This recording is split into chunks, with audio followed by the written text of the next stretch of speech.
أعوذ بالله من الشيطان الرجيم. أعوذ بالله من الشيطان الرجيم.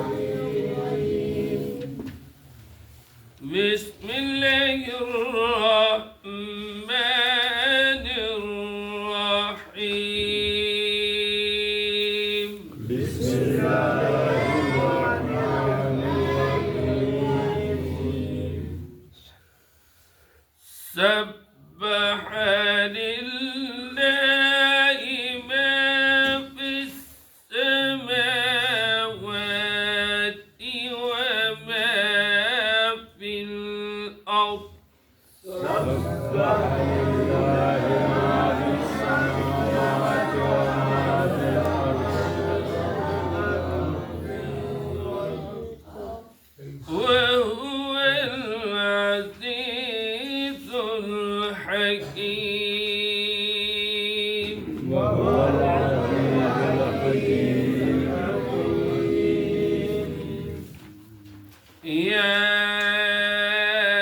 أيها الذين آمنوا لم تقولون ما لا تفعلون. يا أيها الذين آمنوا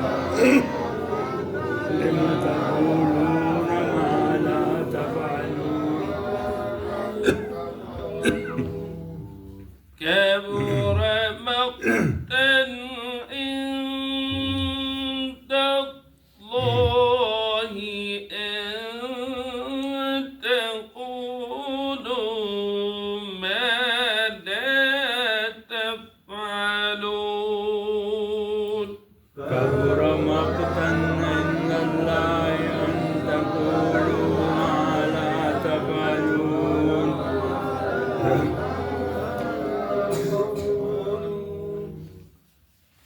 سورہ صف مدنی ہے اور اس کی 14 آیات ہے اور 2 رکوع ہے،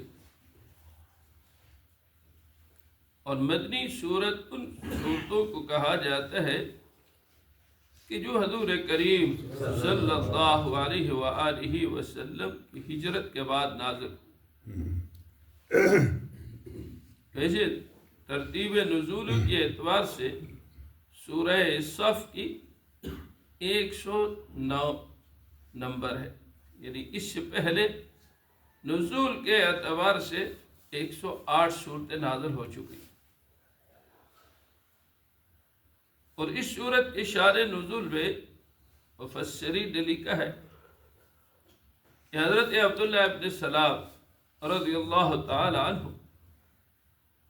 یہ پہلے اہل کتاب میں سے تھے، تورات و انجیل کے عالم تھے، اس لیے اس کو احبار یہود میں شمار کیا جاتا ہے. اور بعد میں حضور کریم صلی اللہ علیہ وسلم پر ایمان لائے تو اس کو یہ کہہ سکتے ہیں کہ 2 شریعتوں پر عمل کرنے والے تھے. پہلے حضرت موسیٰ اور حضرت عیسیٰ علیہ السلام کی شریعت پر عمل کرنے والے، اور بعد میں حضور کریم صلی اللہ علیہ وسلم کی شریعت پر عمل کرنے والے. اور یہود میں بھی ان کا بہت بڑا مقام تھا. یہ صحابہ کرام کے درمیان بیٹھے ہوئے تھے، اور صحابہ کرام کے اندر یہ بات شروع ہو گئی کہ اگر ہمیں معلوم ہو جائے کہ اللہ کے ہاں سب سے پسندیدہ عمل کون سا ہے تو ہم اس کو کرنا شروع کریں. اللہ کے ہاں سب سے زیادہ پسندیدہ عمل کون سا ہے، اس عمل کو ہم شروع کر دیں. یہ صحابہ کرام رضوان اللہ تعالی علیہم اجمعین کا بڑا شوق تھا، ذوق تھا، اور اکثر جو ہے وہ سوال کرتے رہتے تھے، پوچھتے رہتے تھے کہ اس وقت کون سا عمل جو ہے وہ سب سے اعلیٰ اور عمدہ ہے، اللہ کے ہاں پسندیدہ ہے. احادیث کی کتابوں میں مختلف واقعات آتے اور مختلف لوگوں نے آ کر سوال کیے کہ اللہ کے ہاں سب سے پسندیدہ عمل کون سا ہے؟ تو صحابہ کرام رضوان اللہ تعالی علیہم اجمعین وہاں بیٹھے یہ باتیں کر رہے تھے۔ اتنے میں حضور کریم صلی اللہ علیہ وسلم نے نام لے لے کے پکار کر جو ہے بلایا کہ فلاں ادھر آ جائے، فلاں ادھر آ جائے، فلاں ادھر آ جائے، اور فرمایا جو تم پوچھ رہے ہو کہ اللہ کے ہاں سب سے پسندیدہ عمل کون سا ہے، تو سورہ صف میں یہ اللہ نے فرمایا کہ جہاد فی سبیل اللہ جو ہے یہ اللہ کے ہاں سب سے بڑا محبوب عمل ہے، جس کا تذکرہ آ گیا ہے۔ تو اس لیے کہ محبوب عمل کیا ہے، فرمایا جہاد فی سبیل اللہ، اعلاء کلمت اللہ کے لیے جہاد کرنا، فرمایا یہ سب سے پسندیدہ عمل ہے اللہ کے ہاں۔ اور اس سورت کی ابتدا جو ہے وہ تسبیح سے ہے، سبح للہ ما فی السماوات و ما فی الارض، فرمایا پاکی بیان کرتی ہے اللہ کے لیے جو کچھ زمین و آسمان میں ہے اور جو کچھ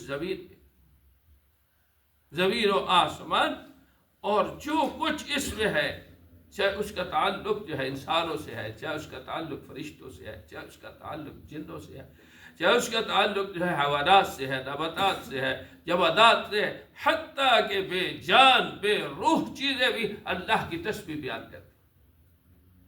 اس لیے سورہ بنی اسرائیل میں کیا فرمایا، وَإِن مِّن شَيْءٍ إِلَّا يُسَبِّحُ بِحَمْدِهِ وَلَٰكِن لَّا تَفْقَهُونَ تَسْبِيحَهُ، فرمایا ہر ایک چیز جو ہے وہ اللہ کی تسبیح بیان کرتی ہے، لیکن تم اس کی تسبیح کو بھی سمجھ نہیں سکتے۔ تو فرمایا تسبیح پاکی بیان کرتی ہے اللہ کے لیے جو کچھ آسمان میں ہے اور جو کچھ زمین میں، وَهُوَ الْعَزِيزُ الْحَكِيمُ، اور وہ اللہ جو ہے غالب حکمت والا، غالب حکمت والا ہے۔ آگے کیا فرمایا، یا ایھا الذین آمنوا لما تقولون ما لا تفعلون، برائے ایمان والو وہ کیوں کہتے ہو جو کرتے نہیں۔ یعنی ایک ہے دعویٰ، تو دعویٰ کرتا ہے کہ ہم مسلمان ہیں، اور اعمال جو ہے وہ مسلمانوں والے نہیں ہیں، تو پھر یہ دعویٰ نہیں کرنا چاہیے۔ اس لیے فرمایا لما تقولون، کیوں تم کہتے ہو، ما اس چیز کو، لا تفعلون جو تم کرتے نہیں۔ اس لیے جو کہہ رہے ہو وہی کرو، تو قول کے مطابق عمل ہونا چاہیے۔ اس لیے واعظ جو واعظ کرنے والا ہوتا ہے اس کو چاہیے کہ وہ کیا کرے، عامل بھی ہو، عمل بھی کرنے والا۔ لیکن بسا اوقات ایسا ہوتا ہے کہ واعظ جو ہے وہ عمل کرنے والا نہیں ہوتا، تو اس کا یہ مطلب نہیں ہے کہ وہ واعظ ہی نہیں کر سکتا، واعظ کر سکتا، دوسرے کو نصیحت کر سکتا ہے، کیونکہ دعوت الی اللہ ایک مستقل نعمت ہے۔ بہتر تو یہ ہے، مستحب عمل تو یہ ہے کہ لوگوں کو دعوت دے، خود بھی عمل کرے، ذکر کی دعوت ہے خود بھی ذکر کرے، تہجد کی دعوت ہے تو خود بھی تہجد پڑھے، نماز کی دعوت ہے تو نماز خود بھی پڑھے، اور اس کا اثر بھی ہوتا ہے۔ لیکن اگر کوئی آدمی کمی بیشی کر رہا ہے، مثال کے طور پر دعوت الی اللہ دعوت دے رہا ہے، لیکن خود جو ہے کبھی کمی بیشی ہو جاتی ہے، تو فرمایا اس کو کمی بیشی ہے، ایک عمل سے دوسرا عمل کو نہیں چھوڑنا چاہیے، دعوت کا کام کرنا چاہیے، اسی دعوت کی برکت سے خود عمل بن جائے گا، عمل کرنے والا بن جائے گا۔ اس لیے جب دوسروں کو نصیحت کی جاتی ہے تو اس پہ سب سے پہلے اپنے کو بھی نصیحت کی جاتی ہے، سب سے پہلے اپنی ذات کو بھی نصیحت کی جاتی ہے، کہ گویا کہ سب سے پہلے اپنی ذات کو خطاب کیا جاتا ہے، مخاطب ہوا جاتا ہے کہ تم عمل کرو۔ اور یہ ہے ایسا ہے کہ واعظ کرتے کرتے کہ انسان جو ہے خود بھی عمل کرنے والا بن جاتا ہے۔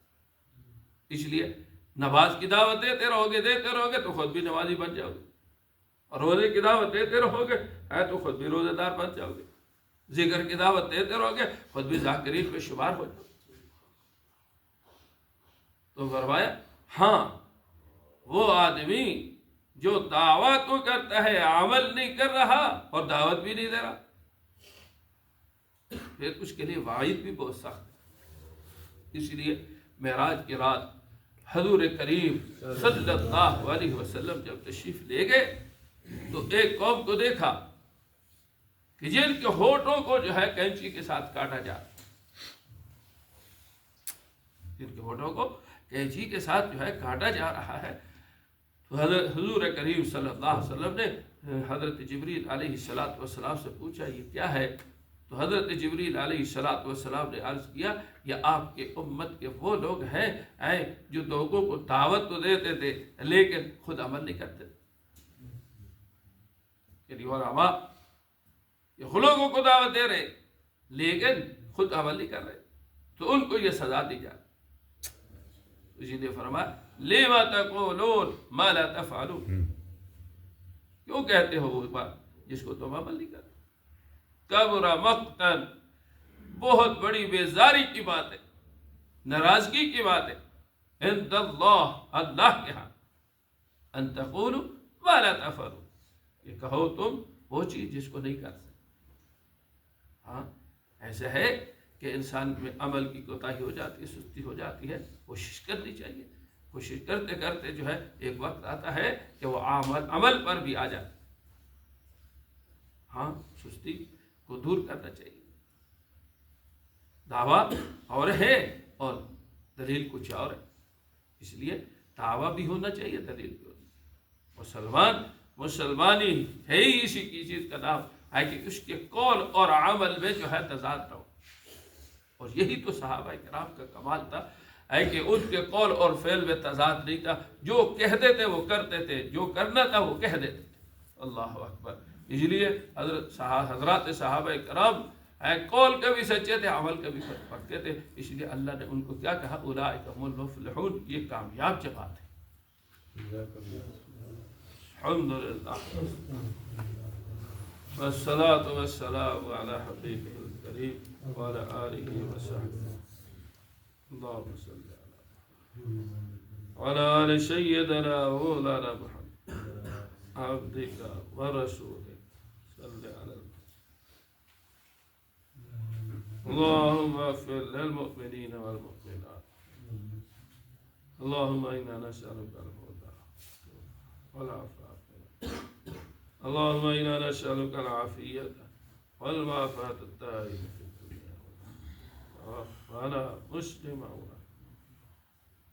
اللهم إنا نعوذ بك من الهم والحزن ونعوذ بك من الجبن وغلبة الدين وقهر الرجال والبغي، اللهم لا تسلط علينا من لا يرحمنا، اللهم ربنا آتنا حسنة وفي الآخرة حسنة أجمعين برحمتك